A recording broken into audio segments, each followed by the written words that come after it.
ताकि उसको जो है मैन्योर में बदला जा सके, खाद में बदला जा सके। इसी तरह डिकम्पोज का मतलब होता है टूटना। डिकम्पोज वर्ड होता है टूटना। तो डिकम्पोजिशन रिएक्शन का मतलब है कि ऐसी रिएक्शन जिसमें रिएक्टेंट को ब्रेक किया जाता है। ये कॉम्बिनेशन की बिल्कुल उल्टी है। कॉम्बिनेशन में क्या हो रहा था, जुड़ रहे थे। डिकम्पोजिशन में क्या हो रहा है, ब्रेक हो रहे हैं। ठीक है, यानी कि रिएक्टेंट ब्रेक हो रहा है और कॉम्बिनेशन में रिएक्टेंट जुड़ रहे थे।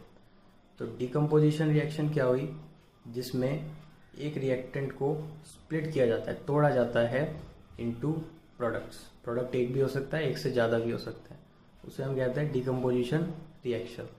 ये 3 टाइप की है, थर्मल डिकम्पोजिशन, इलेक्ट्रिक डिकम्पोजिशन और फोटो डिकम्पोजिशन।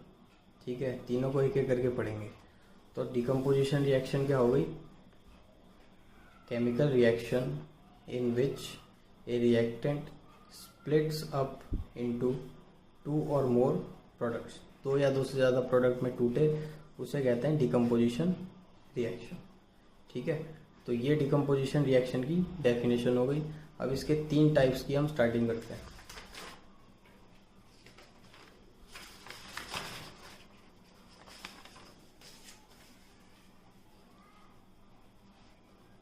तो सबसे पहला है थर्मल डिकम्पोजिशन। ठीक है, यहाँ पे वर्ड है थर्मल। थर्मल मीन्स होता है हीट। तो ये जो डिकम्पोजिशन रिएक्शन है, इसमें किसी रिएक्टेंट को ब्रेक किया जाएगा by application of heat, heat apply करके।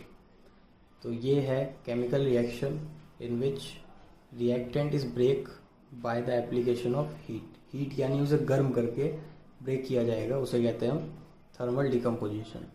इसका एक एग्जांपल लेते हैं, कैल्शियम कार्बोनेट।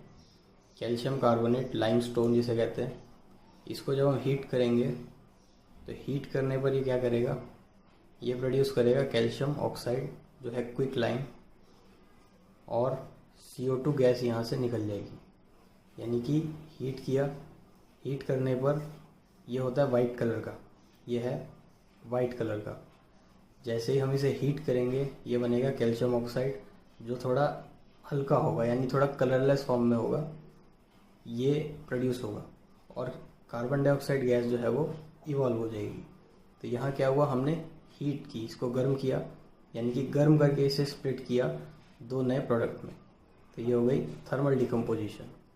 एक और एग्जांपल लेते हैं, जो कि एक एक्टिविटी से भी समझ सकते हैं। हमने सपोज एक कंटेनर में लिया ferrous sulphate. Ferrous sulphate green colour का होता है पाउडर, ये एक सॉल्ट होता है ग्रीन कलर का। इसको हमने हीट किया।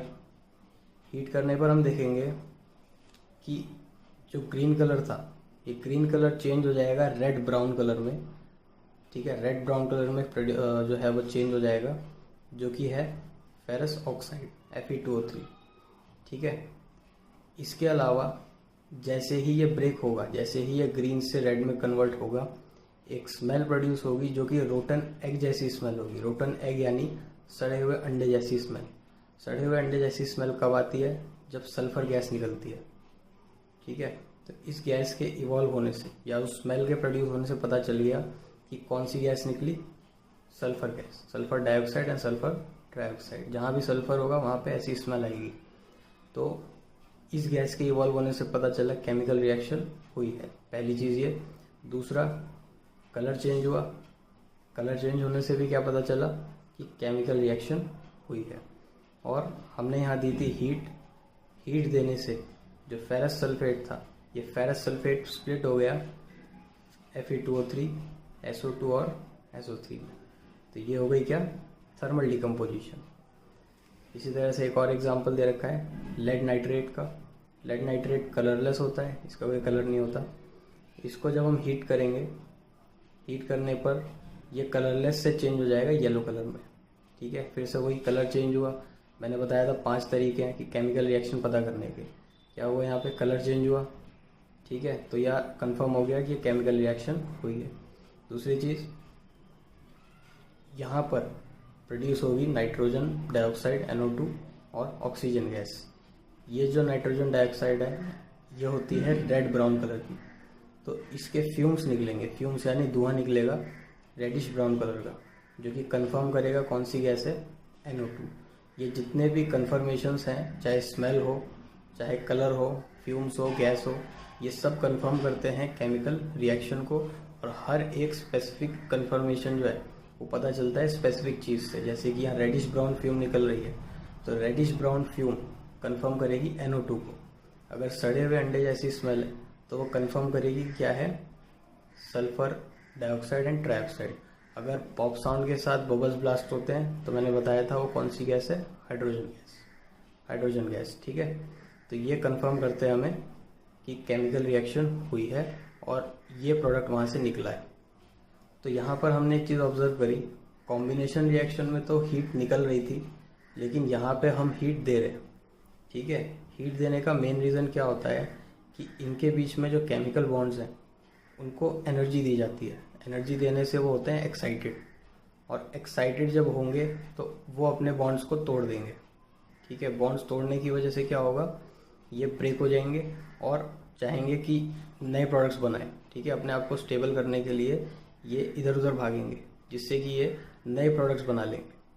ठीक है ना, तो हीट देने का मेन रीज़न है इनके बीच के जो बॉन्ड्स हैं उन बॉन्ड्स की को एक्साइटेड करना और उन्हें तोड़ना।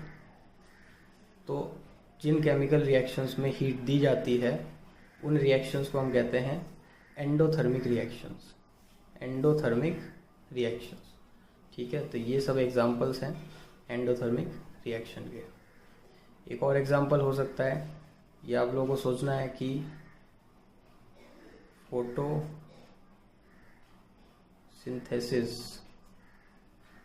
एंडोथर्मिक होगा या एक्सोथर्मिक।